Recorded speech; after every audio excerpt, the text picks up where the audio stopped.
안녕하십니까? 하나님의 은혜와 평강이 당신의 삶에 가득하기를 기도합니다.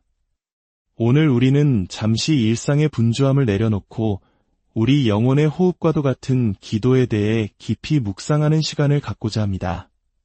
본격적인 이야기에 앞서 오늘 이 말씀이 여러분의 마음에 깊은 울림을 준다면 좋아요를 통해 그 은혜를 표현해 주시고 구독을 통해 앞으로 이어질 영적 여정에 함께 해주시길 부탁드립니다. 여러분의 작은 손길이 이 귀한 메시지를 더 많은 영혼에게 전하는 축복의 통로가 될 것입니다. 여러분의 가정과 삶 위에 하나님의 놀라운 축복이 임하기를 소망합니다. 우리 주변을 돌아보면 하나님의 따스한 손길과 위로가 절실히 필요한 가족, 친구, 그리고 동료들이 있습니다.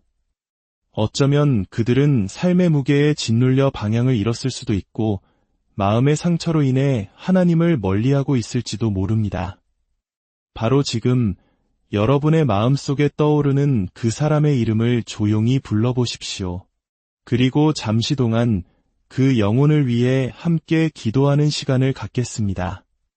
두 손을 모아 마치 그 사람을 하나님 앞으로 인도하는 것처럼 마음으로 글을 들어 올리십시오. 그리고 이렇게 함께 기도합시다. 사랑의 하나님, 지금 제 마음속에 있는 이 사람을 주님께 올려드립니다. 주님의 이름과 이 사람의 이름을 하나로 묶습니다.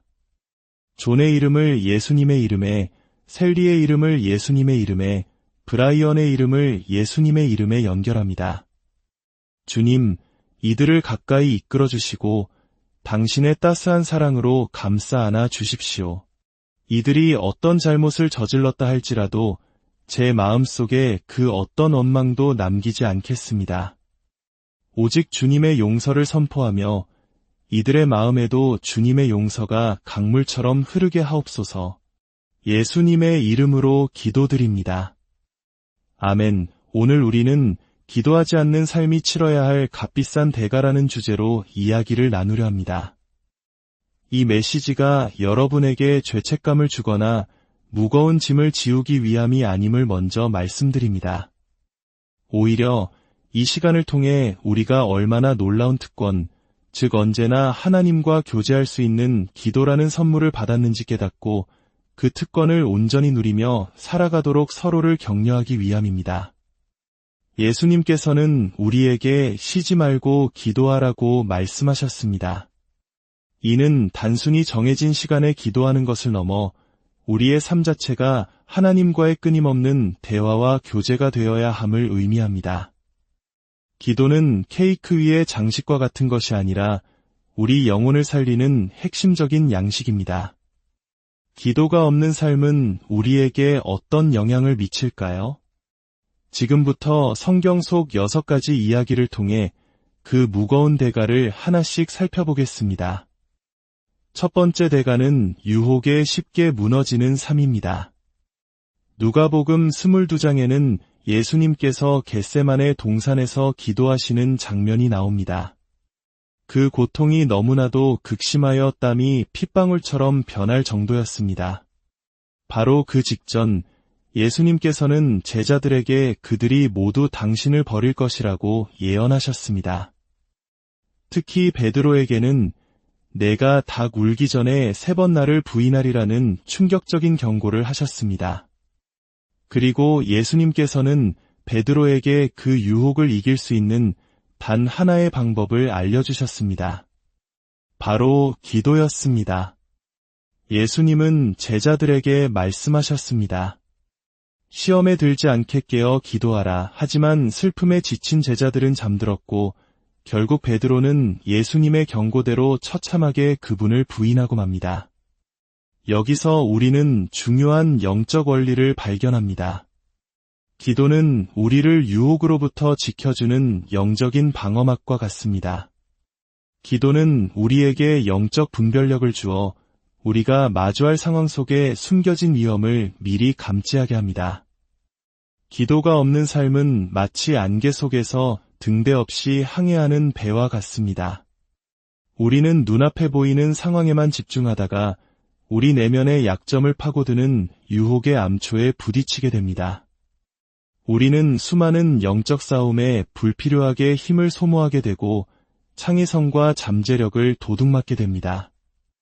예수님께서 기도하라고 하신 것은 우리가 애초에 그 유혹의 문턱조차 넘지 않도록 우리의 약한 부분이 드러날 상황 자체를 피할 수 있도록 돕기 위함이었습니다. 두 번째 대가는 하나님의 자녀로서의 정체성을 잃어버리는 것입니다. 마태복음 5장에서 예수님께서는 이렇게 말씀하십니다. 나는 너희에게 이르노니 너희 원수를 사랑하며 너희를 박해하는 자를 위하여 기도하라. 이같이 한즉 하늘에 계신 너희 아버지의 아들이 되리니 우리는 예수를 믿음으로 하나님의 자녀가 됩니다. 그런데 예수님께서는 원수를 위해 기도해야 비로소 아버지의 아들이 될 것이라고 말씀하셨을까요? 이는 우리의 정체성이 행위를 통해 영적인 세계에 선포되고 확증된다는 의미입니다. 나를 미워하고 핍박하는 사람을 위해 기도하는 행위, 특히 그들의 축복과 안녕을 위해 기도하는 것은 세상의 논리로는 불가능한 일입니다. 이는 오직 하늘에 계신 아버지의 마음을 품은 자녀만이 할 수 있는 일입니다.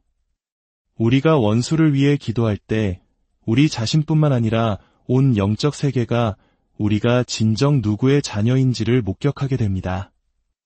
우리의 정체성이 하늘로부터 견고하게 인쳐지는 순간입니다.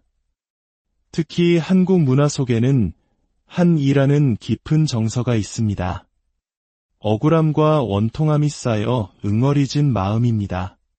세상은 복수를 말하지만 하나님께서는 우리에게 용서와 축복의 기도를 가르치십니다. 우리가 원수를 위해 기도할 때 우리는 이 한의 사슬을 끊고 하나님의 자녀만이 누릴 수 있는 참된 자유를 경험하게 됩니다. 그리고 바로 그 순간 창조세계 전체가 기다려온 하나님의 아들딸들이 세상에 드러나는 것입니다. 세 번째 대가는 삶의 결핍입니다.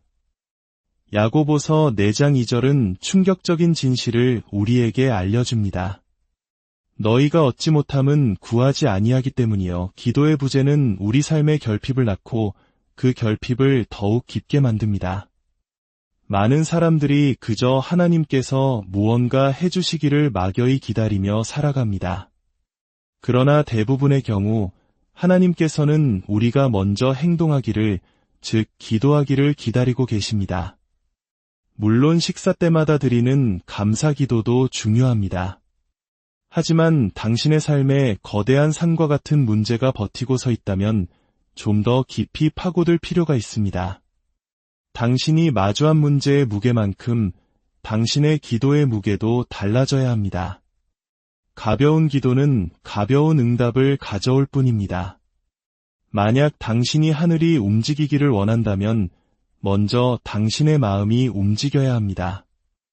하나님께서는 우리가 감당할 수 있는 책임을 지닌 성숙한 자녀로 성장하기를 원하십니다. 그래서 때로는 우리가 간절히 부르짖고 매달릴 때까지 기다리십니다. 제단 위에 온전히 자신을 드린 자만이 진정으로 간절한 기도를 드릴 수 있습니다. 네 번째 대가는 돌파구의 부재입니다. 누가복음 18장에는 끈질긴 과부의 비유가 나옵니다. 불의한 재판관조차도 밤낮으로 찾아와 간청하는 과부의 소원을 들어주었습니다. 예수님께서는 이 비유를 통해 항상 기도하고 낙심하지 말아야 할 것을 가르치셨습니다. 하나님께서는 우리의 기도를 귀찮아하시는 분이 아닙니다. 그렇다면 왜 끈질긴 기도가 필요할까요? 그 이유는 끈질긴 기도가 하나님을 바꾸는 것이 아니라 기도하는 우리 자신을 바꾸기 때문입니다. 우리는 종종 하나님께 참나무를 달라고 기도하지만 하나님께서는 우리에게 도토리를 주십니다. 왜일까요? 우리가 그 작은 도토리를 심고 가꾸며 참나무로 성장시키는 과정을 통해 거대한 참나무를 관리할 수 있는 사람으로 변화되기 때문입니다. 끈질긴 기도의 과정 속에서 우리의 인내심은 깊어지고 우선순위는 재정립되며 어떤 대가라도 치를 준비가 된 사람으로 성장합니다. 만약 하나님께서 우리가 구하는 것을 구하는 즉시 주신다면 그 축복이 오히려 우리를 파괴할 수도 있습니다. 기도의 부재는 돌파구가 없는 상태를 정상으로 받아들이게 만듭니다. 우리는 하나님의 주권이라는 이름 아래 응답 없는 현실을 합리화하곤 합니다. 하지만 예수님께서는 분명히 말씀하십니다. 끈기가 돌파구를 가져왔을 것이라고 말입니다. 5번째 대가는 마음의 공백과 영적 위험입니다. 누가복음 11장에서 예수님께서는 한 사람에게서 나간 더러운 귀신에 대한 비유를 말씀하십니다. 그 귀신은 쉴 곳을 찾지 못하자 원래 있던 집으로 돌아왔습니다. 그런데 그 집이 깨끗하게 청소되고 정돈되어 있지만 비어있는 것을 보고는 자신보다 더 악한 7 귀신을 데리고 들어가 전보다 더 흉악한 상태로 만들어버렸습니다. 이 비유는 우리에게 소름 끼치는 경고를 줍니다. 기도의 부재는 우리 마음의 공백 즉 빈자리를 만듭니다. 우리 마음의 집은 하나님의 임재와 말씀 그리고 기도로 채워져야 합니다. 만약 우리가 죄를 회개하고 마음을 깨끗하게 청소한 뒤 그 자리를 기도로 채우지 않는다면 그 빈 공간은 원수가 다시 침입할 수 있는 완벽한 기회가 됩니다. 기도는 우리 마음의 집에 놓인 가구와 같습니다. 만약 기도라는 소파를 치워버린다면 그 빈자리는 원수가 자신의 의자를 가져다 놓기에 안성맞춤인 곳이 될 것입니다. 과거에 뜨거운 신앙을 자랑했던 공동체나 개인이 세속화되고 타락하는 이유는 바로 이 기도의 공백을 방치했기 때문입니다. 6번째, 그리고 마지막 대가는 하나님 앞에 죄를 짓는 것입니다. 사무엘상 12장에서 선지자 사무엘은 이스라엘 백성에게 이렇게 선포합니다. 나는 너희를 위하여 기도하기를 쉬는 죄를 여호와 앞에 결단코 범하지 아니하고 사무엘은 기도하기를 쉬는 것을 하나님 앞에 죄라고 고백했습니다. 이는 단순히 어떤 악한 행동을 하는 것만이 죄가 아니라 마땅히 해야 할 선한 행동, 즉 기도를 하지 않는 것 또한 하나님 앞에 죄가 될 수 있음을 보여줍니다. 특히 영적인 책임과 사명을 부여받은 사람에게 기도는 선택이 아닌 의무입니다. 다른 사람을 위해 중보하도록 부름받은 우리가 그 기도를 멈출 때 그것은 단순히 게으름의 문제가 아니라 하나님께서 주신 신성한 과제를 저버리는 공격적인 불순종의 행위가 될 수 있습니다. 사랑하는 여러분, 이 6가지 대가는 우리를 정죄하기 위함이 아니라 기도가 얼마나 중요하고 강력한 축복인지를 다시 한번 일깨워주기 위함입니다. 기도는 단순히 무언가를 얻어내는 수단이 아닙니다. 기도는 살아계신 하나님과의 끊임없는 교제이며 그분의 임재 안에 거하는 삶 그 자체입니다. 잠들기 전 기도하는 중에 잠이 들어 죄책감을 느껴본 적 있으십니까? 하지만 기억하십시오. 우리의 자녀가 우리 품에 안겨 잠들었을 때 우리는 결코 화를 내지 않았습니다. 오히려 더 깊이 잠들기를 바라며 조용히 안아주었습니다. 우리 하늘 아버지의 마음도 이와 같습니다. 솔로몬은 잠결에 하나님을 만나 지혜를 구했고 그의 인생을 바꾸는 결정을 내렸습니다. 그는 이렇게 고백했습니다. 내가 잘지라도 마음은 깨어 있는데 우리도 잠자는 동안 우리의 영이 하나님과 교제하며 기도할 수 있습니다. 하루를 시작하기 전 밤 시간 동안 하나님과 깊이 교제한다면 우리의 낮은 더욱 힘을 얻을 것입니다. 이제 우리 모두 함께 기도합시다. 기도는 길어야만 능력이 있는 것이 아닙니다. 단 한 문장의 기도라도 간절한 마음으로 드릴 때 하늘을 움직이는 능력이 있습니다. 거룩하신 하나님 아버지, 오늘 저희에게 기도의 소중함을 다시 한번 깨닫게 해주시니 감사합니다. 저희의 삶에 기도가 끊이지 않게 하옵소서.